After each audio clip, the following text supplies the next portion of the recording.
warahmatullahi wabarakatuh. Alhamdulillah nahmaduhu wa nasta'inuhu wa nastaghfiruhu wa natubu ilaih. Wa na'udzu billahi min syururi anfusina wa sayyiati a'malina. May yahdihillahu fala mudilla lahu wa may yudlil fala hadiyalah. Wa asyhadu an la ilaha illallah wahdahu la syarika lah wa asyhadu anna Muhammadan abduhu wa rasuluhu la nabiyya ba'dah. Ya ayyuhalladzina amanu taqullaha haqqa tuqatih wa la tamutunna illa wa antum muslimun. يا أيها الناس اتقوا ربكم الذي خلقكم من نفس واحدة وخلق منها زوجها وبث منهما رجالا كثيرا ونساء واتقوا الله الذي تساءلون به والأرحام إن الله كان عليكم رقيبا يا أيها الذين آمنوا اتقوا الله وقولوا قولا سديدا يصلح لكم أعمالكم ويغفر لكم ذنوبكم ومن يطع الله ورسوله فقد فاز فوزا عظيما أما بعد فإن أصدق الحديث كتاب الله وخير الهدى هدى محمد صلى الله عليه وسلم وشر الأمور محدثاتها وكل محدثة بدعة وكل بدعة ضلالة وكل ضلالة في النار. Para hadirin yang dirahmati oleh Allah Subhanahu wa taala, jemaah umrah yang dimuliakan oleh Allah Subhanahu wa taala, alhamdulillah kita telah sampai pada hadis yang ke-17 dari kitab Al-Arba'in Nawawiyah. Yang hadis ke-17 insyaallah malam ini akan kita bahas, demikian juga hadis yang ke-18. Adapun hadis yang ke-17 topiknya adalah tentang bersikap baik ya kepada siapapun, bahkan terhadap musuh yang akan dibunuh. Demikian juga bahkan terhadap hewan yang akan disembelih. Hadis ini diriwayatkan oleh Abi Ya'la Shaddad bin Aus an Rasulullah sallallahu alaihi wasallam bahwasanya Rasulullah sallallahu bersabda, Inna Allaha katabal ihsan ala kulli syai'. Sungguhnya Allah Subhanahu wa taala ya mencatat atau mewajibkan perbuatan baik terhadap segala sesuatu. Fa idza qataltum fa ahsinul qitlah. Jika kalian membunuh, maka berbuat baiklah dalam membunuh. Wa idza dzabhtum fa ahsinudz dzibhah. Dan jika kalian menyembelih, maka berbuat baiklah dalam menyembelih. Wal yuhidda ahadukum syafratahu wal yurih dzabihatahu. Dan hendaknya salah seorang dari kalian menajamkan pisaunya agar memudahkan sembelihannya atau menyenangkan sembelihannya. Hadis ini diriwayatkan oleh Al-Imam Muslim dalam sahihnya. Para hadirin yang dirahmati oleh Allah Subhanahu wa taala, telah kita jelaskan bahwasanya perbuatan ihsan dicintai oleh Allah Subhanahu wa taala. Bahkan dalam riwayat lain dari hadis ini Rasulullah SAW mengatakan, fa inna Allaha muhsin. Sungguhnya Allah Subhanahu wa taala muhsin. Oleh karenanya dari hadis ini sebagian ulama yang mensahihkan riwayat tambahan tersebut menyatakan bahwasanya di antara nama-nama Allah adalah muhsin. Ya. Dan wallahu yuhibbul muhsinin, dan Allah mencintai orang-orang yang berbuat ihsan. Oleh karenanya seorang muslim dituntut untuk berbuat ihsan dalam segala hal. Dan telah kita jelaskan pada awal-awal pengajian kita, di antara derajat yang sangat mulia adalah ihsan dalam beribadah. Ihsan dalam hubungan antara seorang hamba dengan Al-Khaliq, dengan Allah Subhanahu wa taala. Berusaha dia beribadah sebaik-baiknya. Sebagaimana tatkala malaikat Jibril bertanya kepada Nabi sallallahu alaihi wasallam, "Fa akhbirni 'anil ihsan." Ya, kabarkanlah kepadaku tentang al-ihsan. Maka Nabi sallallahu alaihi wasallam mengatakan, an ta'budallaha ka'annaka tarahu fa illam takun tarahu fa innahu yarak. Engkau beribadah kepada Allah Subhanahu wa taala seakan-akan engkau melihatnya, dan jika engkau tidak melihatnya maka sungguhnya Allah melihatmu. Dan ini derajat ihsan yang sangat tinggi, seorang senantiasa merasa dilihat oleh Allah Subhanahu wa taala, diawasi oleh Allah Subhanahu wa taala, sehingga dia beribadah bisa lebih khusyuk ya, dan lebih indah ibadahnya karena dia senantiasa merasa ibadahnya dinilai oleh Allah Subhanahu wa taala. Demikian juga al-ihsan kepada yang lainnya. Allah menyuruh kita untuk berbakti kepada orang tua ya.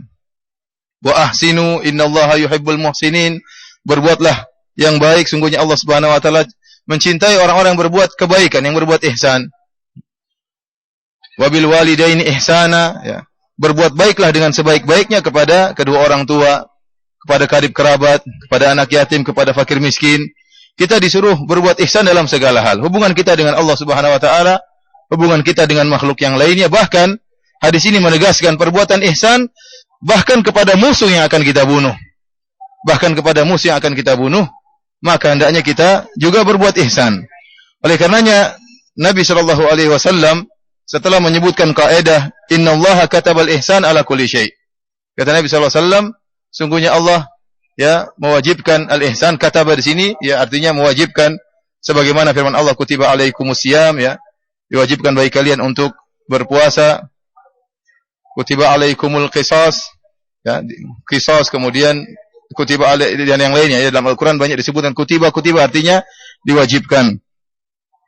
Setelah Nabi sallallahu alaihi wasallam menyebutkan kaidah innallaha katabal ihsan ala kulli syai', sungguhnya Allah Subhanahu wa taala mewajibkan untuk berbuat ihsan dalam segala hal. Kemudian Nabi sallallahu alaihi wasallam menyebutkan contoh.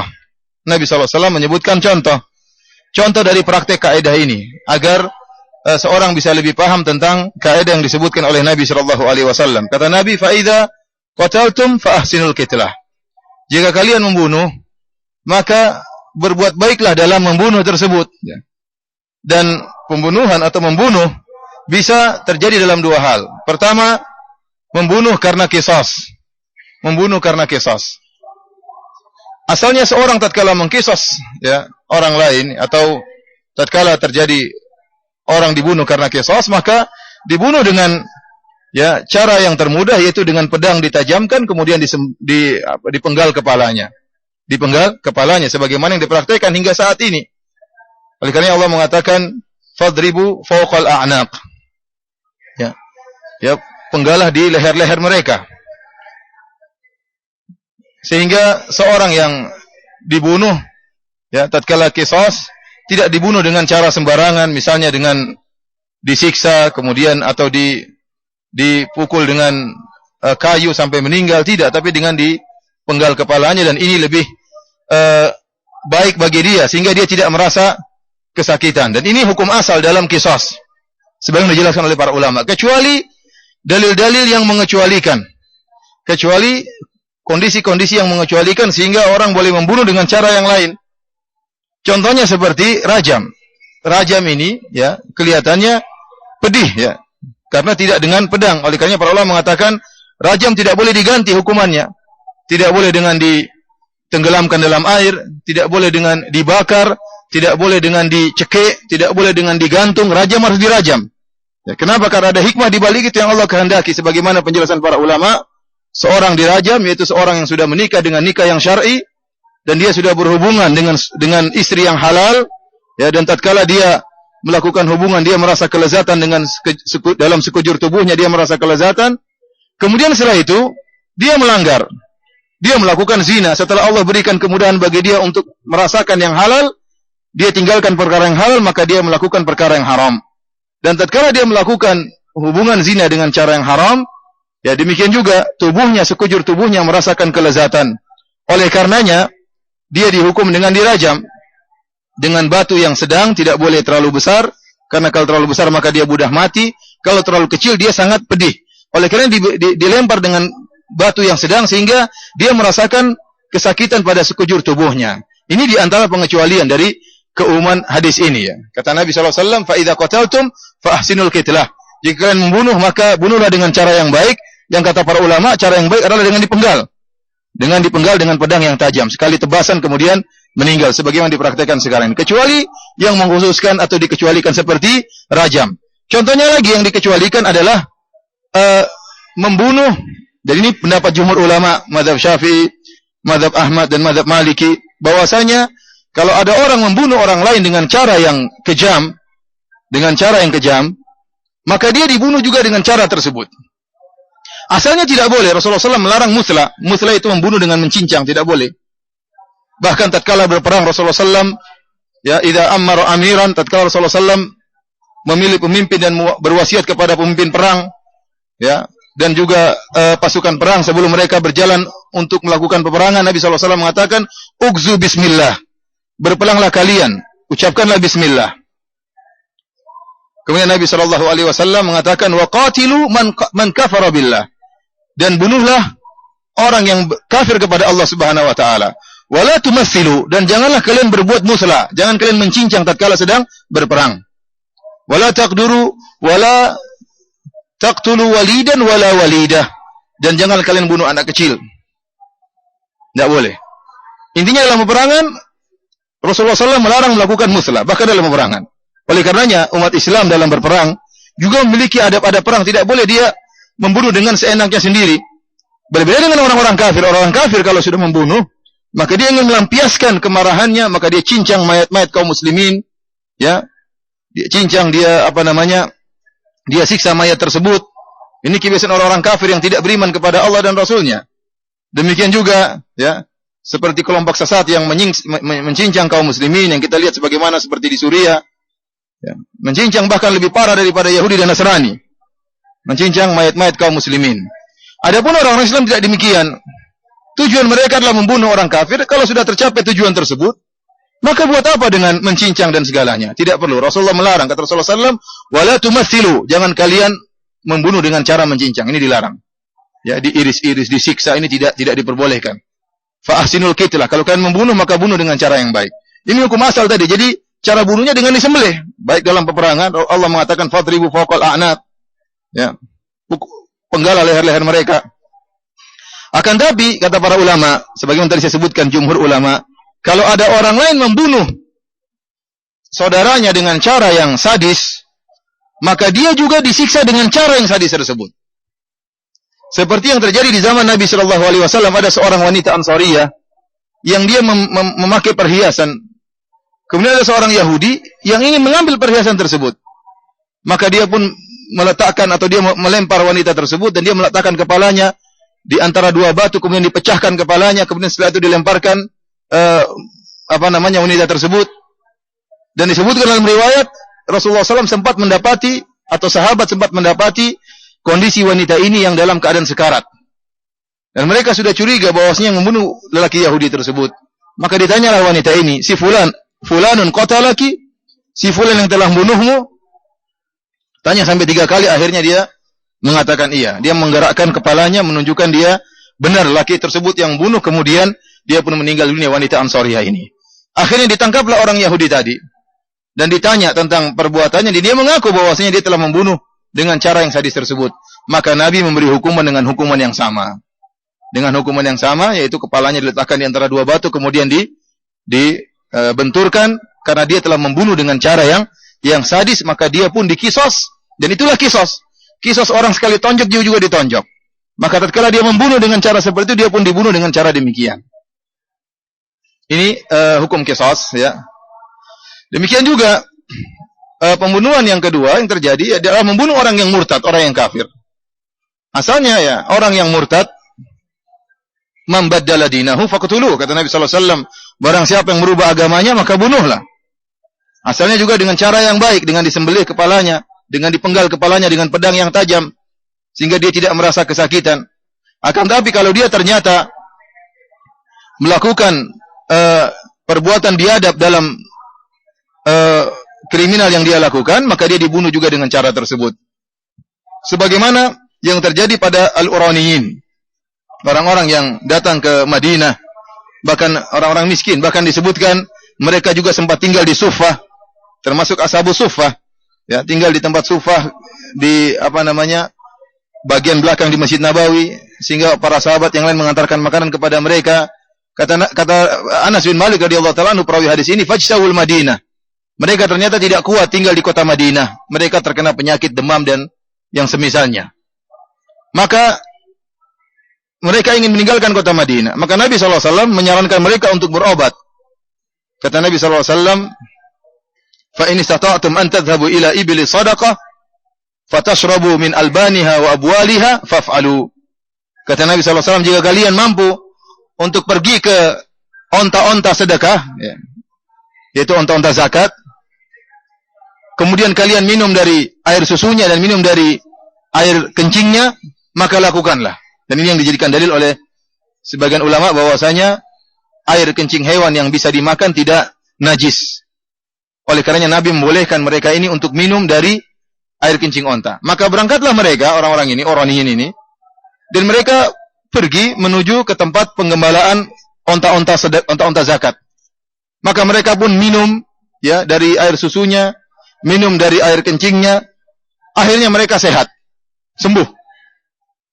Setelah mereka sembuh, famalu ila ra'i, maka mereka pun pergi kepada penggembala onta-onta ini, maka mereka pun membunuh penggembala onta ini dan mereka siksa penggembala onta ini, dipotong kakinya, dipotong tangannya, bahkan matanya dibiarkan terbuka, diletakkan sesuatu sehingga di bawah terik matahari, disiksalah penggembala onta ini, satu orang penggembala saja. Akhirnya kemudian mereka bawa lari onta-onta tersebut setelah disiksa penggembala onta tersebut sehingga meninggal dunia. Maka sampailah kabar kepada Nabi sallallahu alaihi wasallam akan hal ini. Maka Nabi sallallahu alaihi wasallam menyuruh para sahabat untuk mengejar mereka. Maka berangkatlah para sahabat mengejar mereka dan akhirnya mendapati mereka. Kemudian Nabi menyuruh mereka untuk diperlakukan sebagaimana perlakuan mereka. Maka mereka dipotong tangannya, dipotong kedua kaki dan tangannya, ya. Kemudian disiksa di bawah terik matahari, matanya dibiarkan terbuka, mulutnya dibiarkan terbuka, benar-benar tersiksa. Kemudian mereka minta minum, tidak diberikan minum sampai mereka meninggal dunia. Nah, seperti ini penyiksaan, tetapi akibat apa yang mereka telah lakukan. Apa yang telah mereka lakukan. Oleh karenanya para hadirin rahmati Allah Subhanahu wa taala, ya, telah kita jelaskan bahwasanya kita berbuat kebaikan dalam segala hal, bahkan terhadap musuh yang akan kita bunuh atau orang murtad yang akan kita bunuh, hukum asalnya kita bunuh dengan cara yang baik, kecuali kalau mereka melakukan pelanggaran dengan melakukan penyiksaan, maka dibunuh dengan cara sebagaimana mereka lakukan. Meskipun diriwayatkan, ya, sebagian sahabat melakukan cara pembunuhan yang lain, seperti Ali bin Abi Thalib disebutkan pernah membakar orang-orang yang dianggap murtad oleh beliau, kemudian diingkari oleh Ibnu Abbas radhiyallahu ta'ala anhuma. Kenapa? Karena tidak boleh seorang mengazab dengan api. Tidak ada yang boleh mengazab dengan api kecuali Rabbun Nar, kecuali Allah Subhanahu wa taala. Tatkala dalam satu hadis Nabi sallallahu alaihi wasallam melihat ada rumah semut yang dibakar, maka Nabi pun marah. Jangankan manusia, hewan pun tidak boleh disiksa dengan apa? Dengan api. Yang berhak menyiksa dengan api hanyalah Allah Subhanahu wa taala. Ini adab dari adab-adab Islam. Oleh karenanya Ibnu Abbas mengingkari apa yang dilakukan oleh Ali bin Abi Thalib. Para ulama mengatakan bisa jadi Ali bin Abi Thalib radhiyallahu taala anhu tidak sampai kepada dia hadis ini. Hadis tentang dilarang menyiksa dengan api. Para hadirin yang rahmati oleh Allah Subhanahu wa taala, demikian juga tatkala menyembelih, ya, kata Nabi sallallahu alaihi wasallam, "Fa idza dzabhtum fa ahsinu dzibhah." Jika kalian menyembelih, maka menyembelih dengan cara yang baik. Di antaranya Nabi menjelaskan, "Wal yuhidda ahadukum syafratahu wal yurih dzabihatahu." Hendaknya dia tajamkan pisaunya sehingga dia artinya menyenangkan sembelihannya, sehingga sembelihannya tidak ketakutan atau tidak merasa sakit tatkala pisaunya ngadat di tengah jalan. Ini menyakitkan. Oleh karenanya pisaunya diasah dengan tajam. Dan tidak boleh pisaunya diasah dengan tajam di hadapan hewan tersebut. Ini namanya membunuh dia dua kali. Sebelum mati dia sudah mati duluan. Ini tuan saya, majikan saya mau ngapain ya? Asah sambil senyum-senyum. Ini tidak boleh seperti ini. Kalau mau ngasah di belakang, jangan di hadapan dia. Hewan juga punya perasaan. Hewan juga punya perasaan. Oleh karenanya, seorang sahabat pernah datang menemui Nabi sallallahu alaihi wasallam yang dia menyembelih kambing. Dia mengatakan, "Ya Rasulullah, inni dzabahtu asyah wa ana arhamuha." Ya Rasulullah, saya menyembelih seekor kambing, namun saya mengasihi atau kasihan sama kambing tersebut. Maka kata Nabi sallallahu alaihi wasallam, "Wasyat idza dzabahtaha, ya, wa rahimtaha rahimakallah." Atau kama qala Nabi sallallahu alaihi wasallam. Nabi sallallahu alaihi wasallam mengatakan, dan seekor kambing kalau kau sembelih dan kau kasihan sama dia, sayang sama dia, maka Allah akan merahmati engkau. Allah akan merahmati engkau. Oleh karena seorang tidak boleh menyembelih hewan dengan cara yang sadis, misalnya kakinya ditarik, digeret, sebelum disembelih disiksa. Ini tidak diperbolehkan. Ya. Orang seperti ini akan dimintai pertanggungjawaban oleh Allah pada hari kiamat. Kalau seekor kucing yang mati dengan cara yang kurang sadis, hanya kelaparan, menyebabkan seorang wanita masuk neraka, sebagaimana telah kita jelaskan hadis Abu Hurairah, ya, dakhalat imra'atun nara fi hirratin habasatha la hiya at'amatha wa la tarakatha ta'kulu min khashashil ard. Seorang wanita masuk neraka jahanam gara-gara seekor kucing yang dia kekang, tidak dikasih makan sampai akhirnya meninggal kucing tersebut, dan juga tidak dilepaskan, suruh cari makan sendiri. Ini menyebabkan dia masuk neraka jahanam. Bagaimana? Ini padahal tidak pembunuhan dengan sadis, cuma sekedar apa?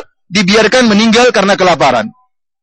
Tidak dilepaskan. Bagaimana dengan orang yang membunuh dengan sadis, disiksa hewan tersebut, Ini tidak diperbolehkan. Oleh karena seorang tatkala ingin menyembelih, dia tajamkan pisaunya dan dia asah pisaunya dengan tajam, dan harus orang yang pandai menyembelih, jangan sembarang orang ya. Kalau sembarang orang akhirnya dia salah motong, tidak kena-kena, enggak mati-mati hewannya, maka lari sana lari sini, kasihan. Maka hendaknya orang yang biasa menyembelih dengan tempat yang tepat, kemudian dia sembelih dengan pisau yang tajam sehingga menyenangkan sembelihannya, meninggal dengan baik, tidak tersiksa. Kemudian juga jangan dia menyembelih misalnya lagi menyembelih sapi ngantri, kemudian sapinya saling melihat, temannya sudah mati di luar. Satunya sudah tewas lagi. Tunggu, dia sudah sedih sebelum. Ini jangan seperti ini ya. Berusaha masing-masing tidak melihat yang lain ya, semampunya. Kecuali dalam kondisi darurat atau dalam kondisi terpaksa. Namun asalnya kita jangan menyembelih seekor hewan di hadapan temannya yang akan kita sembelih juga. Sehingga dia sedih sebelum disembelih dia sudah tersiksa. Kata ulama, sebagian ulama mengatakan hewan seperti ini mati 2 kali. Mati 2 kali. Sebelum disembelih sudah mati duluan karena ketakutan melihat apa yang dilihatnya. Inilah para hadirin rahmati oleh Allah Subhanahu wa taala ya, menunjukkan indahnya agama Islam, bahwasanya Islam memerintahkan untuk berbuat ihsan ala kulli syai', dalam segala hal. Berbuat ihsan kepada Allah Subhanahu wa taala dengan perbaiki ibadah, berbuat ihsan dengan manusia yang kita bersedekah kepada mereka, bahkan berbuat ihsan kepada musuh. Ya, kepada musuh-musuh yang akan kita bunuh, maka kita pun membunuh dengan cara yang baik. Kita bukan seperti orang-orang kafir yang kemudian mereka ya mencincang, memuaskan emosi mereka. Kita tidak demikian. Kalau musuh sudah mati mau diapakan? Kalau musuh yang penting sudah meninggal, dunia sudah selesai urusan. Dia sekarang sudah meninggal, sudah masuk dalam siksaan malaikat, sudah masuk dalam alam kubur, ya. Sudah ruhnya sudah ditarik oleh malaikat dan sudah disiksa. Ngapain antum siksa jasadnya, enggak ada kerjaan. Ya. Adapun orang-orang kafir yang tidak beriman dengan hari akhirat, tidak beriman dengan azab kubur, maka dia tidak puas kecuali dia mencincang mayat-mayat kaum muslimin. Jadi ini menunjukkan tidak ada faedahnya. Buat apa cincang juga enggak ada faedahnya. Para hadirin rahmati Allah Subhanahu wa taala, ini hadis yang pertama yang kita sampaikan pada kesempatan kali ini. Hadis berikutnya, hadis yang ke-18, hadis yang menyebutkan tentang wasiat Nabi SAW kepada Mu'adz bin Jabal dan juga kepada Abu Dzar, yang sebagian ulama seperti Ibnu Rajab Al-Hambali menyebutkan wasiat ini disampaikan oleh Nabi tatkala Nabi mengutus Mu'adz ke negeri Yaman untuk berdakwah. Oleh karenanya wasiat ini penting secara umum bagi kaum muslimin, terkhususkan kepada para dai. Karena Rasulullah SAW memberikan wasiat-wasiat yang banyak kepada Mu'adz bin Jabal, di antaranya wasiat ini. An Abi Dzar wa Mu'adz bin Jabal radhiyallahu ta'ala anhuma, dari sahabat Abu Dzar radhiyallahu ta'ala anhu dan Mu'adz bin Jabal radhiyallahu ta'ala anhu, anna Rasulullah sallallahu alaihi wasallam qaal, bahwasanya Rasulullah SAW bersabda atau berkata kepadanya, ittaqillaha haitsu ma kunt, bertakwalah engkau kepada Allah dimanapun engkau berada dan kapan saja. Wa atbi'is sayyi'atal hasanata tamhuha, dan lakukanlah ya kebaikan setelah keburukan. Jika kau telah melakukan keburukan, maka ikutilah dengan kebaikan. Tamhuha, niscaya kebaikan tersebut akan menghapuskan keburukan atau dosa yang kau lakukan. Wa khaliqin nasa bi khuluqin hasanin, dan pergaulilah manusia dengan akhlak yang baik. Hadis ini diriwayatkan oleh Imam Tirmidzi dan beliau berkata hadisun hasan. Dalam sebagian nuskhah Al-Imam Tirmidzi mengatakan hasanun sahih. Para hadirin, para jemaah umrah yang dirahmati oleh Allah Subhanahu wa taala, hadis ini tercakup di dalamnya 3 wasiat. Wasiat yang pertama, ittaqillaha haitsu ma kunt, bertakwalah engkau dimanapun engkau berada dan kapanpun. Wasiat yang kedua, jika kau melakukan dosa atau kesalahan, maka segeralah lakukan kebaikan, niscaya kebaikan tersebut akan menghapus dosa tadi. Wasiat yang ketiga, wa khaliqin nasa bi khuluqin hasan, berakhlaklah engkau kepada manusia dengan akhlak yang mulia. Adapun wasiat yang pertama, wasiat takwa, ya,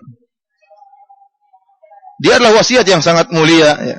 Oleh karenanya Allah dalam Al-Quran mengatakan ittaqullaha haqqa tuqatih, bertakwalah kalian dengan sebenar-benar takwa. Wala tamutunna illa wa antum muslimun. Dan janganlah kalian meninggal dunia kecuali kalian dalam keadaan Islam. Takwa dalam bahasa Arab artinya ya menjaga atau menghalangi ya. Oleh karenanya disebut dengan seorang bertakwa, takwa Allah yaitu seorang menjadikan ada penghalang antara dia dengan azab Allah Subhanahu wa taala. Itu secara bahasa artinya takwa, mengambil penghalang yang bisa menghalangi dia dari azab Allah Subhanahu wa taala, dari kemarahan Allah Subhanahu wa taala. Oleh karenanya takwa ya berkaitan dengan paling utama berkaitan dengan tarkul muharramat, meninggalkan perkara-perkara yang haram. Karena perkara-perkara yang haram itulah yang mendatangkan kemurkaan Allah Subhanahu wa taala. Jika disebutkan takwa bersama albir wa taqwa, maka albir maksudnya adalah perbuatan-perbuatan yang baik, ya, kewajiban-kewajiban dan perkara-perkara yang sunnah, dan ketakwaan adalah meninggalkan perkara-perkara yang haram. Akan tapi jika disebutkan ketakwaan secara sendirian, maka dia mencakup seluruhnya, baik kewajiban-kewajiban maupun meninggalkan perkara-perkara yang haram. Seorang berusaha bertakwa kepada Allah semaksimal mungkin, haqqa tuqatih, karena kemuliaan seorang tergantung ketakwaannya. Kata Allah Subhanahu wa taala, "Inna akramakum indallahi atqakum." Sungguhnya yang paling mulia di sisi Allah Subhanahu wa taala adalah yang paling bertakwa. Allah tidak menilai orang dengan hartanya. Allah tidak menilai orang dengan kedudukannya. Allah tidak menilai orang dengan pangkat dan jabatannya, tapi Allah nilai dengan ketakwaan. Semakin tinggi ketakwaannya, semakin tinggi dia di sisi Allah Subhanahu wa taala, meskipun seluruh manusia merendahkannya, meskipun seluruh manusia menghinakannya.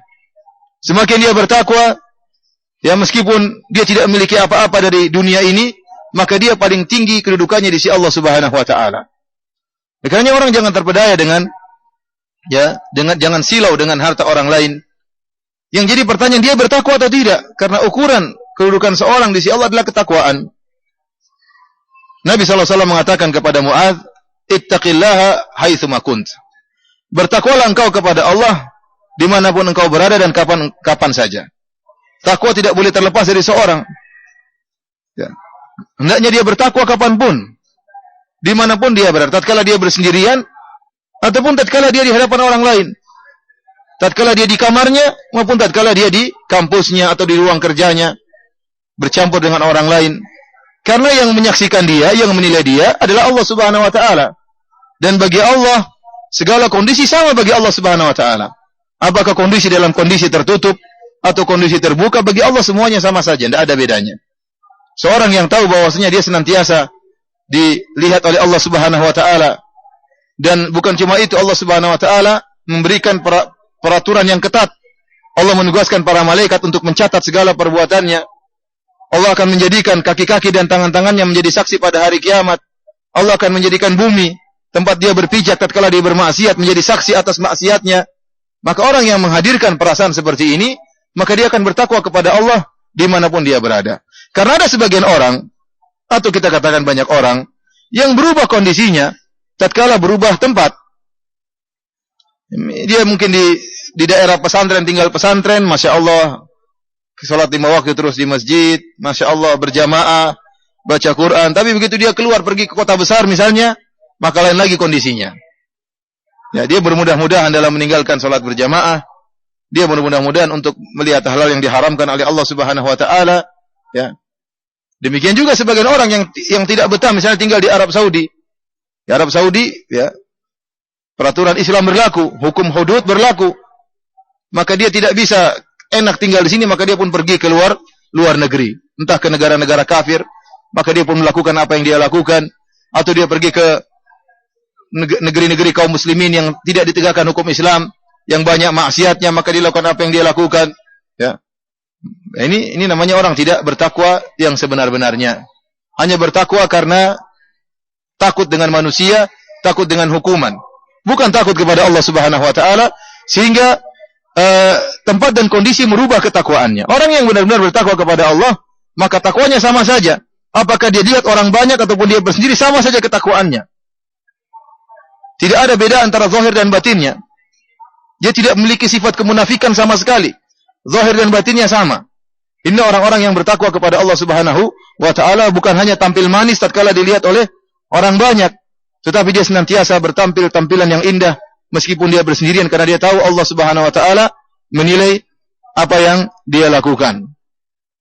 Bahkan sebagian ulama menyatakan kalau ada orang misalnya kita tahu di Arab Saudi ditegakkan hukum had, barang siapa berzina maka kemudian akan ditegakkan hukum had. Ya, kalau dia sudah menikah maka dirajam, kalau enggak maka dicambuk 100 kali, kemudian dipenjarakan selama setahun. Ternyata dia berzina di tempat lain. Di sini enggak bisa berzina, dia berzina di misalnya pergi ke negeri-negeri kaum muslimin yang lain yang tidak ada hukum had. Dia menyatakan saya di sini bebas, tidak ada yang tahu atau tidak ada hukum had. Bahkan dia berani menampakkan, dia pamerkan, saya punya pacar fulanah ya. Saya sudah tidur sama dia berapa lama, ya. Saya sudah bayar sekian juta atau sekian dolar, ya. Jadi istri sementara misalnya, tidak pakai istri juga ya, sekedar ya berzina. Ini tidak malu-malu untuk menyatakan demikian. Karena dia tahu tidak ada hukum had. Kata sebagian ulama, kalau ternyata ketahuan dan ada saksi yang bisa membuktikan dia berzina meskipun di luar kerajaan Arab Saudi, maka kalau dia tiba di sini dia akan ditegakkan hukum apa? Hukum had. Karena Tuhan Allah di mana-mana sama saja. Tuhan Allah di Indonesia, Tuhan Allah di Malaysia, Allah Subhanahu wa taala di Bahrain, sama dengan Allah yang ada di Saudi, enggak ada bedanya. Hukum Allah juga berlaku. Jadi kalau meskipun dia melakukan di tempat lain, kalau ketahuan dan dia datang ke sini, maka dieksekusi ya. Namun demikianlah ya, orang-orang yang beriman merasa tentram hidup di negara yang menegakkan hukum Islam. Tapi orang-orang yang tidak beriman, tidak suka dengan takwa, dia merasa gelisah hidup di tempat-tempat yang ditegakkan hukum Allah Subhanahu wa taala. Ingin bebas sebebas-bebasnya. Maka pergilah mereka ke luar Arab Saudi kemudian melakukan apa yang mereka lakukan. Nabi SAW mengatakan ittaqillaha haitsu ma kunt. Bertakwalah engkau ya kepada Allah dimanapun engkau berada dan kapanpun. Jangan sampai engkau merubah takwamu dengan melihat berubahnya tempat dan kondisi. Kemudian Nabi SAW mengatakan, wa atbi'is sayyi'atal hasanata tamhuha. Dan jika kau melakukan keburukan, maka segera ikutkanlah dengan kebaikan. Ini dalil bahwasanya seorang mukmin bagaimanapun dia berusaha bertakwa, dia pasti melakukan kesalahan. Dia tidak maksum, dia pasti melakukan apa? Kesalahan. Maka Rasulullah SAW ingatkan, wahai Mu'adz, bertakwalah engkau. Namun jika seakan-akan Nabi mengatakan, namun jika engkau melakukan dosa, maka segera lakukan kebaikan. Maka segera melakukan kebaikan agar dosa tersebut hilang dengan kebaikan tersebut. Karena seorang tidak mungkin lepas dari dosa, bagaimanapun dia pasti terjerumus dalam dosa. Tidak mungkin senantiasa dia bisa menjaga pandangannya. Terkadang dia menjaga pandangannya, terkadang dia kelepasan pandangannya melihat hal yang haram. Terkadang dia menjaga lisannya, terkadang dia terjerumus dalam perkataan-perkataan yang haram. Oleh karenanya, tatkala dia melakukan dosa, segera dia melakukan kebajikan. Karena kebajikan tersebut akan menghapuskan dosa-dosanya. Bahkan kata para ulama, zahir dari hadis ini, meskipun dia tidak bertobat, maka jika dia banyak melakukan kebajikan, maka kebajikan tersebut akan menghapuskan dosa-dosanya, terutama dosa-dosa kecil. Oleh karena ada seorang sahabat yang dia mencium seorang wanita. Asaba mimra'atin qiblatan, dia mencium seorang wanita. Kemudian dia lapor kepada Nabi SAW setelah subuh. Dia laporkan, dia ingin membersihkan dirinya, apa yang harus dia lakukan. Maka Nabi SAW bertanya, tadi kau salat subuh bersama kita? Iya. Maka Nabi mengatakan, dosamu telah diampuni. Wa aqimus salata tarafayn nahar wa zulafan minal lail innal hasanati yudhhibna sayyi'at. Kata Allah Subhanahu wa taala, dirikanlah, tegakkanlah salat di pagi dan di petang hari dan di permulaan malam. Innal hasanat yudhhibna sayyi'at. Sungguhnya kebaikan-kebaikan akan menghilangkan keburukan-keburukan. Orang ini dia mencium seorang wanita, kemudian dia pun salat subuh secara berjamaah, maka Allah ampuni dosanya. Ini menunjukkan salat subuh berjamaah adalah salat yang agung. Disaksikan oleh para malaikat dan pahalanya besar. Oleh karenanya bisa menghapuskan dosa-dosa yang seperti ini. Namun jangan disalahpahami hadis seperti ini ya. Karena sebagian orang, udahlah enggak apa-apa, nanti tinggal salat subuh selesai urusan. Lihat orang ini datang dengan penuh penyesalan ya. Bukan datang dalam rangka menantang, ya. Tapi dalam rangka apa? menyesal. Dan dia ingin mencari jalan keluar, solusinya bagaimana ya Rasulullah? Rasulullah bilang, kau sudah sholat subuh sama kita, sudah selesai. Karena innal hasanati yudhibna sayyi'at, kebaikan-kebaikan akan menggugurkan, menghilangkan dosa-dosa. Karena sebagian orang seperti itu, saya ketemu dengan orang seperti ini. Waktu di pesawat, ada orang datang melakukan kemaksiatan. Dan biasa orang udik ya, baru maksiat mungkin dia pamer-pamer. Oh saya sudah ini, lihat ini bir yang saya minum, ini foto-fotonya dia tunjukkan. Orang bahlul seperti ini. Nanti enggak takut pada Allah Subhanahu wa taala, kata dia, selesai tawaf selesai, tawaf sekali urusan selesai. Ini seperti ini, ada orang yang bahlul seperti ini. Dia mau lihat tawaf umrah selesai. Mau maksiat, mau apa, mau zina, saya ke Mekah, ya tinggal bayar 25 juta, 27 juta, tawaf selesai, alhamdulillah bersih lagi. Padahal kita tahu syaratnya taubat diterima oleh Allah Subhanahu wa taala, di antaranya meninggalkan kemaksiatan, yang kedua menyesal, yang ketiga bertekad untuk tidak kembali. Ini enggak menantang. Enggak apa-apa, nanti lakukan lagi, tinggal tawaf umrah selesai. Apalagi dia baca hadis-hadis sebagian, barang saya berzikir seperti ini maka dosanya akan diampunkan meskipun sebanyak buih di lautan. Ini salah-salah paham seperti hadis ini, sehingga dia bermudah-mudahan dalam melakukan dosa. Lihat sahabat yang mencium wanita ini datang dalam rangka ketakutan dan mencari solusi. Lain kondisinya, bukan dengan orang yang menantang bermaksiat. Maka Nabi mengatakan, kau sholat subuh bersama kami, ya sholat subuh berjamaah, maka telah diampuni oleh Allah Subhanahu wa taala. Dan semakin banyak dosa yang kita lakukan, ya, maka kita berusaha juga melakukan semakin banyak kebajikan. Semakin banyak kebajikan. Syekhul Islam Ibnu Taimiyah rahimahullah menganalogikan seperti orang Arab Badui yang kencing di masjid. Jadi dosa itu dianalogikan dengan najis.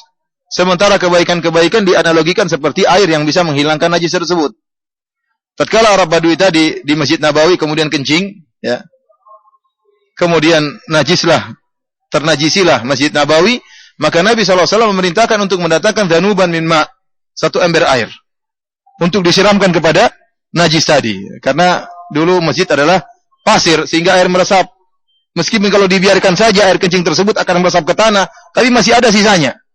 Oleh karenanya perlu disiram dengan air seember. Air seember tersebut adalah banyak sehingga menghilangkan bekas di atasnya, jatuhlah najis tadi dan hilang. Asarnya pun hilang. Demikianlah orang-orang yang melakukan dosa, namun dia banyak baca Quran, dia banyak sholat malam, dia banyak bersedekah, dengan ketakutan terhadap dosa tersebut, maka niscaya dosa-dosa tersebut akan hilang. Ya, akan hilang dengan banyaknya kebaikan tersebut. Akan larut dalam kebaikan yang banyak tersebut. Sebagaimana Al-Hafidz Ibnu Katsir rahimahullah menyebutkan tentang kisah seorang wanita dalam tafsirnya, tatkala ada seorang wanita yang belajar ilmu sihir. Kemudian dia belajar ilmu sihir, kemudian dia praktekkan, sudah bisa, buahnya langsung tumbuh. Maka dia sadar kalau dia sudah kufur kepada Allah Subhanahu wa taala. Maka dia pun pergi ke kota Madinah untuk mencari Nabi SAW. Ternyata Nabi sudah meninggal dunia. Maka dia bertanya kepada para sahabat, bagaimana, apa yang harus saya lakukan? Para sahabat tidak ada yang berani berfatwa. Tidak ada. Kenapa? Dosa yang dia lakukan dosa yang sangat parah. Yaitu apa? Melakukan praktek sihir. Dia belum praktekkan sihir, dia baru latihan. Dia belum menyihir orang lain, belum. Dia baru latihan. Bim salah bim, kemudian sudah bisa tumbuh buah tersebut. Tatkala dia sadar dia bisa merubah buah dengan begitu cepat tumbuh, dia sadar bahwasanya dia sudah punya ilmu sihir, ketika itu dia menyesal. Maka tidak ada sahabat yang beri fatwa. Sampai akhirnya ketemu dengan Ibnu Abbas radhiyallahu ta'ala anhuma, maka Ibnu Abbas menyuruh dia untuk berbakti kepada ibunya, kepada orang tuanya. Yang ini menunjukkan berbakti kepada ibu atau kepada ayah, pahalanya sangat luar biasa.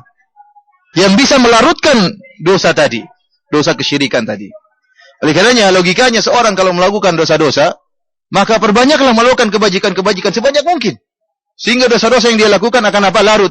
Innal hasanati yudhibna sayyi'at. Sungguhnya kebajikan-kebajikan akan menghilangkan keburukan. Dan dalil-dalil akan hal ini banyak sekali yang menunjukkan banyak amalan-amalan kebajikan yang menghilangkan dosa-dosa. Contohnya seperti al-umratu ilal umrati kafaratun lima bainahuma. Antara umrah yang satu dengan umrah yang lain akan menghapuskan dosa-dosa di antaranya. as-salawatul khams wal jum'ah ila al-jum'ah wa ramadan ila ramadan mukaffiratun ma bainahunna majtunibatil kaba'ir. Kata Nabi sallallahu alaihi wasallam, salat-salat 5 waktu, ya, antara satu salat dengan salat yang lainnya, kemudian antara Jumat dengan yang lainnya, Jumat yang satu dengan Jumat yang lainnya, antara Ramadan yang satu dengan Ramadan yang lainnya, akan menghapuskan dosa-dosa di antara keduanya, selama dijauhi dosa-dosa besar. Selama dijauhi dosa-dosa besar. Para hadirin rahmati oleh Allah Subhanahu wa taala, ini dalil bahwasanya amalan-amalan kebajikan akan menghapuskan dosa-dosa, terutama dosa-dosa kecil. Adapun dosa-dosa besar, maka ada khilaf di antara para ulama. Ada yang mengatakan bahwasanya amalan-amalan seperti ini juga, seperti salat, ibadah yang agung, umrah, apalagi haji, ya, dan yang lainnya, ini bisa menghilangkan meskipun dosa besar, meskipun seorang tidak bertobat. Karena yang Rasulullah persyaratkan majtunibatil kaba'ir, selamat dijauhi dosa besar. Artinya, tatkala dia melakukan amalan-amalan ibadah tersebut, dia tidak sedang melakukan dosa besar. Dia melakukan dosa besar sebelumnya. Dia tidak sedang melakukan dosa besar, dia melakukan haji, dia melakukan umrah, maka dosa besar yang sebelumnya dilakukan akan dihapuskan. Namun kebanyakan ulama menyatakan dosa-dosa besar tidak bisa terhapuskan dengan kebaikan-kebaikan. Dosa-dosa besar hanya terhapuskan kalau bertobat kepada Allah Subhanahu wa taala. Jadi seperti salat 5 waktu, umrah satu dengan umrah yang lainnya, puasa yang satu dengan puasa yang lainnya, ini hanya menghapuskan dosa-dosa kecil. Dosa-dosa besar seperti zina, makan hasil riba, ya. Ini dosa-dosa besar. Beda kalau hanya sekedar menyentuh wanita, mencium wanita, tidak sampai berzina, masih dosa kecil. Tapi kalau sudah pada tingkatan berzina, tingkatan mencuri, tingkatan memakan harta riba, ini dosa-dosa besar, tidak bisa hilang dengan hanya sekedar ibadah, maka harus bertobat. Sebagian ulama mengecualikan haji. Kecuali haji akan menghapuskan seluruhnya. Dan ini pendapat yang sangat kuat, bahwasanya haji menghapuskan seluruh dosa-dosa, bahkan dosa-dosa besar. Karena Nabi SAW mengatakan, wal hajjul mabrur laisa lahu jazaa'un ilal jannah. Haji yang mabrur tidak ada balasan yang setimpal kecuali surga. Dalam hadis yang lain kata Nabi SAW, man hajja walam yarfuth walam yafsuk raja'a min dhunubihi ka yaumin waladatu ummuhu.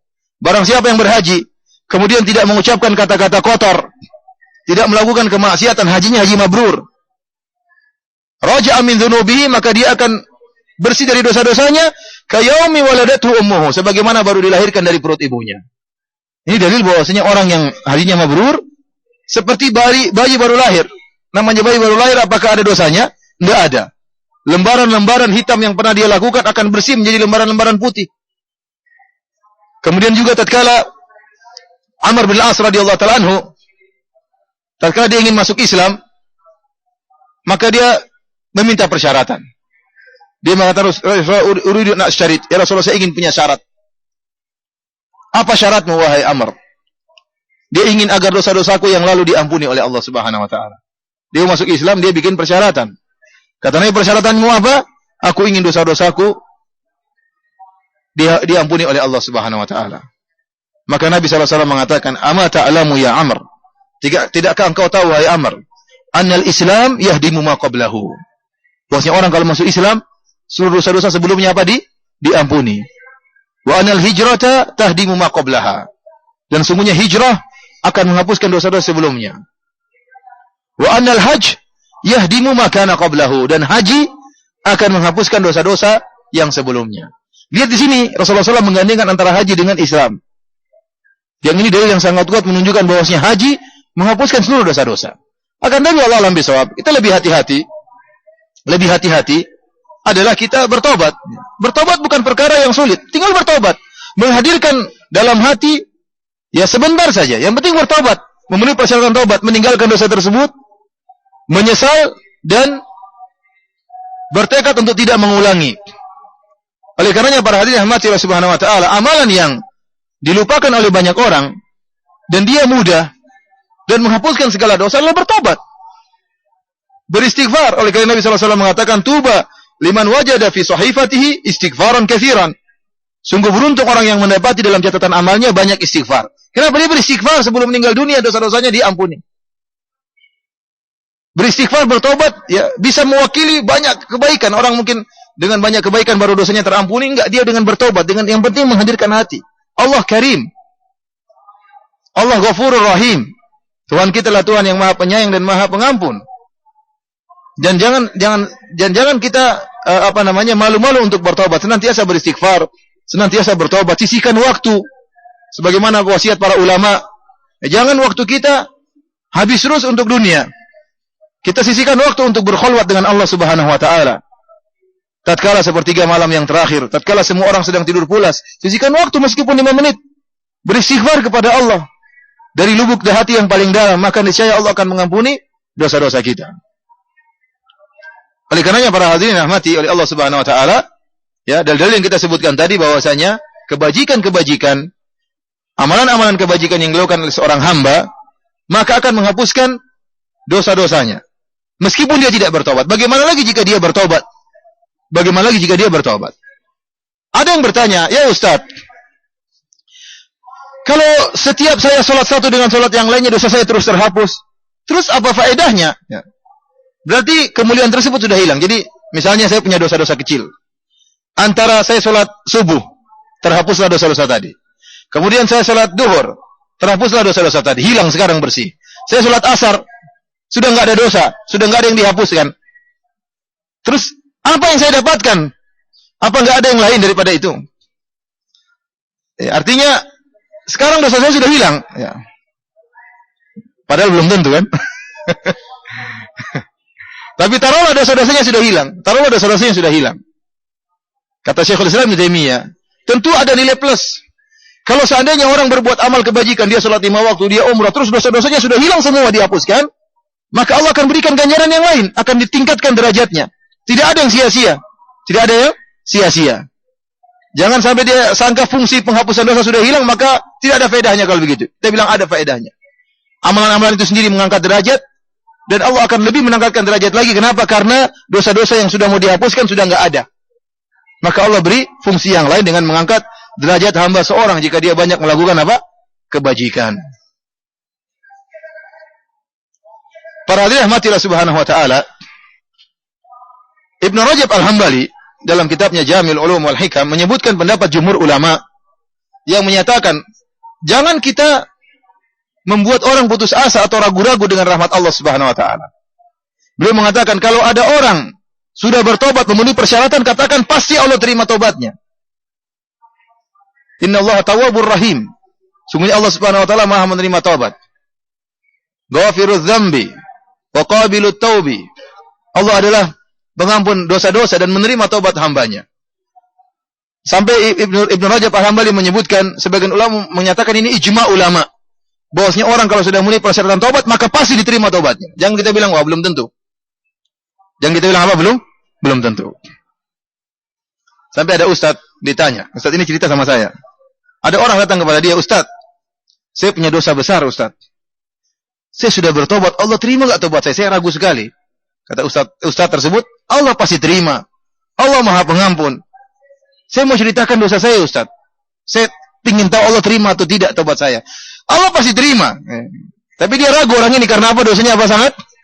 Sangat besar. Ya syirik aja Allah terima. Orang berbuat syirik kalau bertobat terima atau tidak? Terima, apalagi dosa-dosa yang lain. Maka ustaz ini kenal sama orang yang ini.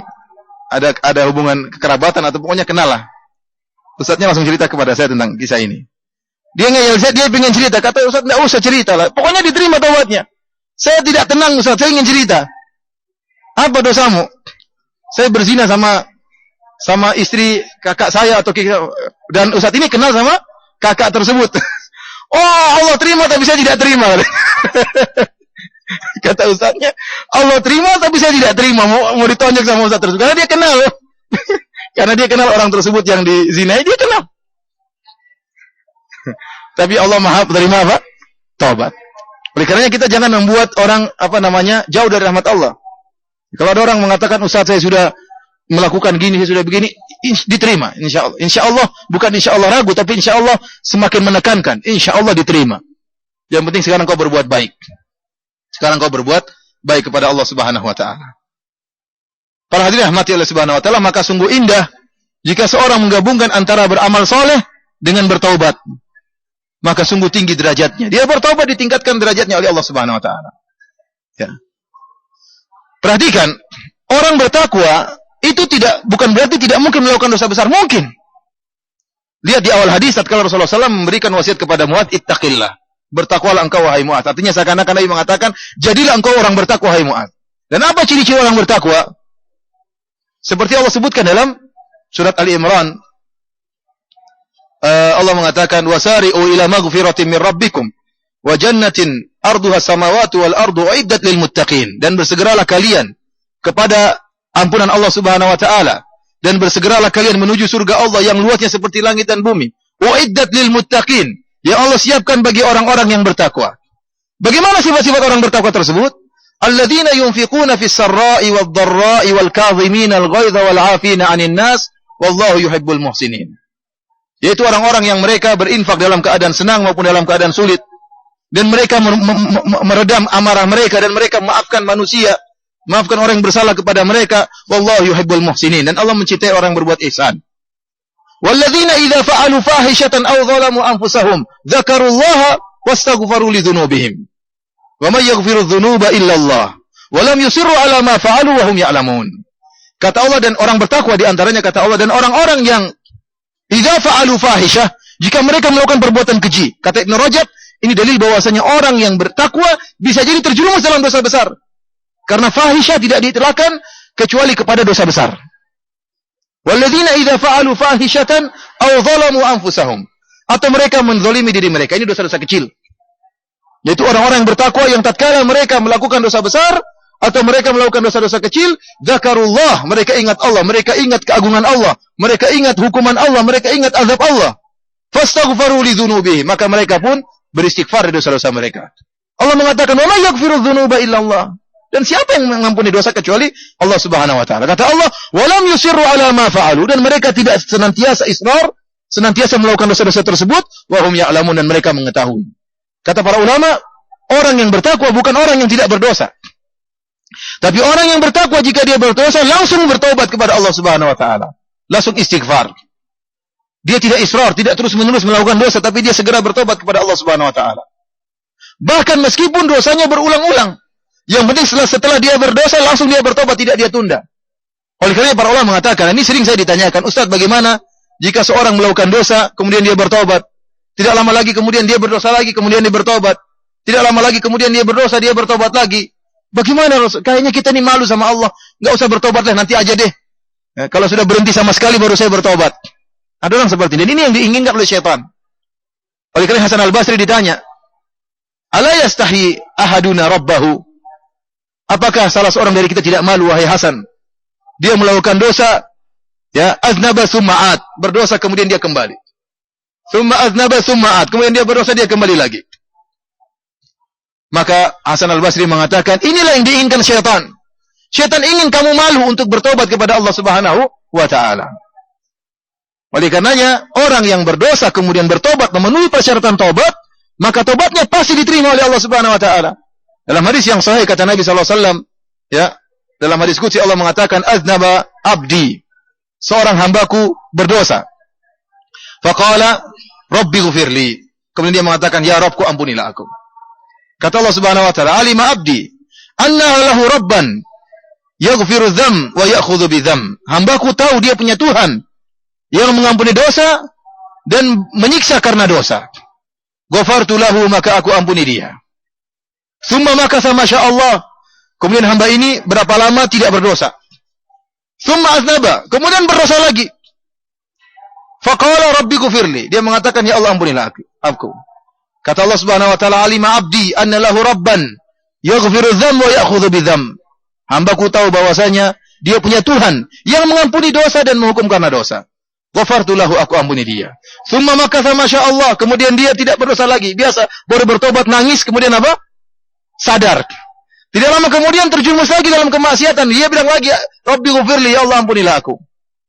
Sampai keempat kali kata Allah Subhanahu wa taala, falyaf'al 'abdi ma syaa, lakukan wahai hambaku, lakukan apa yang kau kehendaki. Artinya apa kata para ulama? Selama seorang berdosa kemudian bertobat, maka Allah akan terus menerima tobatnya. Selama tobatnya memenuhi persyaratan. Apa persyaratan tobat tersebut?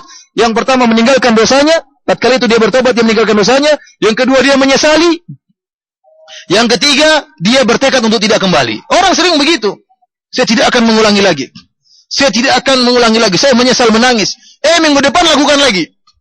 Bulan depan lakukan lagi. Ya Allah, saya kejebak lagi. Ya Allah, menangis lagi. Selama dia masih memenuhi persyaratan tobat, dia akan diterima tobatnya. Beda kalau dia, ya Allah saya tobat. Engkau kan maha pengampun ya Allah. Nanti saya lakukan lagi, gampang. Nah, ini tidak diterima. Seperti ini. Orang-orang yang tobat sambal musim bulan Ramadan saja baru bertobat. Bulan Ramadan, ya, tidak pergi ke kafe, tidak pergi ke bar. Kenapa bulan Ramadan? Kenapa tidak ke bar? Barnya tutup. Tidak minum bir, birnya tutup, nggak ada yang jualan. Tidak lagi Makanya mereka begitu bahagia tatkala Idul Fitri. Bahagia apa? Bisa kembali lagi. Malam Idul Fitri langsung bermaksiat. Malam Idul Fitri langsung seakan-akan memang benar setannya dilepaskan lagi oleh Allah Subhanahu wa taala, gembong-gembong setan. Maka malam Idul Fitri benar-benar mereka merdeka. Mereka dari kekangan yang mereka rasakan selama ini. Orang seperti ini tidak akan diterima tobatnya. Allah tahu. Dia bertobat niatnya untuk kembali lagi. Kalau orang bertobat niatnya untuk kembali lagi, maka tidak diterima oleh Allah Subhanahu wa taala. Seperti tadi yang saya bertemu dengan orang di pesawat, dia bilang, "Gampang, tinggal saya tawaf selesai." Nanti tahun depan ke Indonesia lagi atau kemana lagi, bermaksiat lagi. Ini dia, Allah sudah tahu niatnya akan bermaksiat lagi. Maka tawafnya tidak akan diterima oleh Allah Subhanahu wa taala sebagai taubat. Oleh karenanya para hadirin rahmatillah Subhanahu wa taala, pintu rahmat Allah sangatlah luas. Fa'atbi sayyi'atal hasanata tamhuha. Jika engkau melakukan dosa, maka bertobatlah dan melakukan banyak kebajikan.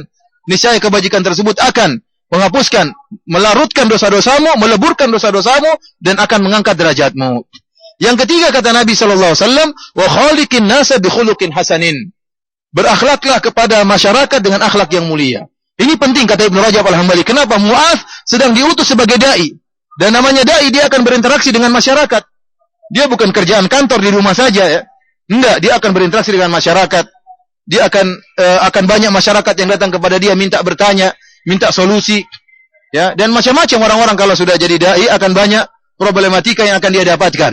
Dia akan sholat bersama masyarakat di masjid, maka dia hendaknya berakhlak yang mulia, berakhlak yang mulia. Dan kita tahu bahwasanya akhlak mulia nilainya sangat tinggi di sisi Allah Subhanahu wa taala. Kata Nabi sallallahu alaihi wasallam, la syai'a athqalu fil mizan min husnil khuluq. Tidak ada yang lebih berat di timbangan hari kiamat kelak seperti akhlak yang mulia. Innar rajula la yudriku bi husni khuluqi darajatas shawamil qawwam. Sungguhnya seorang dengan akhlaknya yang mulia bisa mencapai derajat orang yang senantiasa puasa sunnah dan senantiasa salat malam. Oleh karena jangan pernah menyepelekan akhlak yang mulia. Aqrabukum indi majlisan yaumal qiyamah minni majlisan yaumal qiyamah ahsinukum akhlaqa. Orang yang paling dekat dengan aku di akhirat kelak adalah yang paling baik akhlaknya. Siapa mereka kata Nabi sallallahu alaihi wasallam? Al-muwatti'una aknafan alladzina ya'lafun wa yu'lafun. Orang-orang yang bentangkan kedua tangannya menerima orang lain, mudah untuk bergaul dan mudah untuk diajak bergaul. Ini orang yang akhlak mulia. Seperti saya jelaskan kemarin. Bagaimana kita tahu orang ini akhlak mulia atau tidak? Kalau orang senang sama dia, orang akhlak mulia pasti dicintai oleh orang banyak. Dicintai bukan karena dia tukang menipu ya. Dicintai bukan karena dia jago nyanyi, bukan. Tapi dicintai karena tutur katanya yang indah, bergaulnya dengan baik, tidak sombong, tidak angkuh. Maka ini tanda-tanda akhlak yang mulia. Hendaknya dia berakhlak mulia karena Allah, bukan karena ingin dipuji oleh orang lain. Ya. Mudah untuk bergaul, orang betah dengar ucapan dia. Adapun akhlak yang paling buruk adalah orang yang dijauhi oleh masyarakat.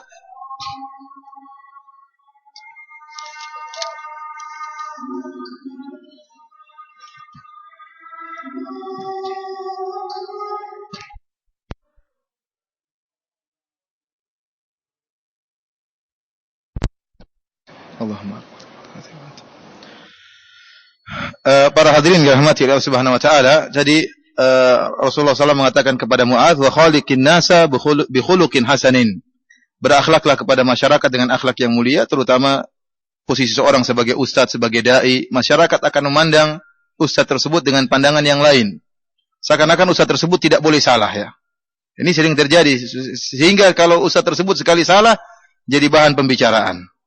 Ya, ustaz tersebut berusaha bertakwa kepada Allah bukan karena supaya dipuji oleh masyarakat, tapi dia ingin agar dakwah ini tidak terpuruk gara-gara kesalahan yang dia lakukan. Dia berusaha menjaga dirinya semaksimal mungkin. Kalau dia terjerumus dalam kesalahan, ya namanya manusia pasti akan terjerumus dalam kesalahan, sehingga dia juga masyarakat pun atau para mad'u, ya para audiens juga harus sadar bahwasanya ustadznya bukan malaikat, bisa melakukan kesalahan. Kemudian juga disebutkan dalam hadis yang lain, tatkala Rasulullah SAW mengutus Mu'adz bin Jabal dengan Abu Musa al-Asy'ari, Rasulullah SAW mengatakan, "Basyira wala tunaffira, yassira wala tu'assira." Ya, berilah kabar gembira kepada masyarakat dan jangan membuat mereka lari. Berilah kemudahan, jangan menyulitkan. Ya. Kemudian kata Nabi SAW, tatawa'a, dan saling mengalalah di antara kalian. Ini penting juga. Akhlak seorang ustadz dengan ustadz yang lain, ya, berusaha untuk saling mengalah, saling pengertian. Makanya Nabi mengatakan tatawa'a, hendaknya kalian saling mengalah. Ya. Karena kalau seorang sudah merasa ilmunya lebih tinggi atau merasa punya peran lebih dahulu, terkadang lupa daratan, merasa dia yang lebih hebat, kemudian merendahkan yang lainnya, merendahkan padahal sesama ustadz adalah partner kerja, bukan kompetitor, bukan pesaing, enggak. Seorang berdakwah berusaha menjadikan yang lainnya sebagai partner dalam bekerja, bukan sebagai pesaing. Karena kalau timbul keributan di antara dai, maka yang menyedihkan adalah masyarakat. Oleh karenanya harus berlapang dada, jangan sampai seorang lupa diri. Ya, tatkala dia sudah tenar, tatkala sudah banyak yang mengenal dia, maka dia pun lupa dengan dirinya, seakan-akan dia orang yang hebat. Perkataannya harus menjadi perkataan yang nomor satu, tidak boleh dikalahkan dengan perkataan yang lain. Keputusannya keputusan yang harus dijalankan. Maka ini adalah kesombongan yang terkadang muncul pada seorang tanpa dia sadari. Dan saya ingatkan kepada ikhwan-ikhwan yang sekarang belajar di Jamiah Islamiyah, Universitas Islam Madinah, yang mungkin sekarang belum jadi ustadz, masih belajar. Ya, nanti pulang pertama-tama ya jadi imam masjid. Ya, lama-lama jadi apa? Imam kabir fi masjid shaghir. Ya. Imam besar di masjid kecil ya. Nanti kalau sudah punya pengikut baru nampak ya, akan muncul ya keegoisan itu akan muncul. Kalau sekarang mau egois bagaimana, enggak ada pengikutnya. Nanti kalau sudah banyak pengikutnya, sudah mulai didengar perkataannya, mulai timbul ego. Saya juga bisa. Oleh karenanya ingat sabda Nabi, tatawa'a, saling mengalah, kerjasama. Perlu adanya saling diskusi di antara para dai. Demikianlah para hadirin rahmatillah subhanahu wa taala, wasiat dari Nabi sallallahu alaihi wasallam kepada Mu'adz bin Jabal dan Abu Dzar radhiyallahu taala anhuma, dan insyaallah besok kita lanjutkan pada hadis yang berikutnya, hadis ke-19 dan hadis ke-20 insyaallah taala. Ada beberapa pertanyaan yang sampai di sini. Yang pertama, Ustaz, apakah berdosa seorang istri yang baru dinikahin 2 bulan terus ditinggal kerja ke luar negeri selama 2 tahun? Tega banget ini. 2 tahun masalahnya, bukan 2 bulan ditinggal. Ya, ini sebenarnya ya, kalau istrinya setuju ya sebelumnya sudah sepakat, ya tidak jadi masalah, berarti istrinya menjatuhkan hak dia. Dia tidak dikatakan berdosa, Tapi ingat, seorang suami yang meninggalkan istrinya jauh, maka jangan dia pelit untuk menghubungi istrinya. Dia punya kewajiban, jangan mentang-mentang istrinya sudah setuju, boleh ditinggal 2 tahun, kemudian tidak pernah kontak istrinya, kemudian malah telepon TKW terus, tidak pernah telepon istrinya. Ya, ini jadi masalah seperti ini. Ya, istrinya tiap hari berdoa, ya Allah mudahkanlah suamiku cari rezeki, suaminya pingin nikah lagi di sini. Kasihan istrinya di sana. Dan ini terjadi seperti ini. Akhirnya apa, suaminya dan sebaliknya, istrinya yang kerja, suaminya di rumah istrinya, di sini kerja setengah mati, suaminya menikah lagi. Istrinya pulang, akhirnya berzina atau nikah lagi dengan orang lain, amburadul. Oleh karenanya, seorang yang meninggalkan istrinya dalam waktu yang lama, apalagi sekarang sarana komunikasi begitu mudah, maka jangan pelit-pelit. Untuk sekarang ada WhatsApp, ada Facebook, ada banyak sarana untuk mudah berkomunikasi dengan istri. Sisihkan waktu untuk mencumbui istri, merayu istri, dan itu berpahala di sisi Allah Subhanahu wa taala. Dan kita tahu bagaimana wanita tidak seperti lelaki. Lelaki berpisah dengan istri, ya mungkin dia masih banyak kesibukan. Dia punya ketemu teman-temannya, dia sibuk dengan kerjaannya. Wanita di rumah, kasihan. Ya, tidak ada temannya, tidak ada kesibukannya, sehingga banyak lamunannya. Oleh karenanya seorang suami yang baik, tatkala jauh dari istrinya, jangan lupa ikatan batin terus dilanjutkan dengan SMS, dengan telepon dan lain sebagainya. Ustaz, ada seorang yang tadinya Islam, kemudian murtad, masuk agama Hindu. Setelah itu dia masuk Islam lagi. Bagaimana hukumnya? Ya udah, dia diterima Islamnya. Semoga Islamnya menjadi Islam yang baik ya. Karena kita tidak sedang berada dalam hukum Islam di tanah air kita. Nah, beda kalau di sini lain. Ya, di sini kata Nabi sallallahu alaihi wasallam, "Man baddala dinahu faqtuluh." Barang siapa yang merubah agamanya, maka bunuhlah. Ya, murtad hukumnya dibunuh. Ya, kesepakatan para ulama. Tapi sebagian juga zina juga dicambuk atau dirajam di tanah air kita, hukum had tidak dikerjakan. Ya, tidak ditegakkan. Orang yang berzina maka tidak diapa-apain, orang yang murtad juga tidak diapa-apain. Maka jika dia kembali kepada Islam dengan tobat yang benar, semoga Allah menerima tobatnya. Dan ini pernah kejadian di zaman para sahabat, ada yang seperti ini. Ustaz tanya masalah hadis tentang 7 golongan yang dinaungi pada hari kiamat.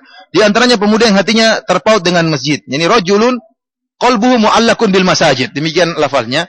Seorang pemuda yang hatinya terikat dengan masjid. Artinya apa? Dia rindu untuk sering ke masjid. Sementara dia tidak bisa ke masjid. Kenapa? Ada kegiatan. Dia harus kerja. Tapi dia rindu kapan dikumandangkan azan. Bukan sebaliknya. Aduh, sudah azan lagi. Bukan sebaliknya. Lagi sih, aduh azan lagi. Ini seperti ini. Ini bukan rindu dengan masjid. Cuma dia harus ke masjid. Kenapa? Takut berdosa. Tapi kalau orang yang hatinya rindu dengan masjid, dia kerja, namun dia menanti kapan dikumandangkan azan. Pinginnya segera ke masjid. Oleh senantiasa hatinya, meskipun dia di mana, dia di pasar, di tempat kerja, hatinya rindu untuk segera ke masjid melaksanakan sholat berjamaah. Maksudnya demikian. Ada yang langsung bertanya? Kalau tidak ada, sampai di sini saja. InsyaAllah kita lanjutkan besok. Wabillahi taufik. Assalamualaikum warahmatullahi wabarakatuh. Subhanakallah bihamdik asyhadu an la ilaha illa anta.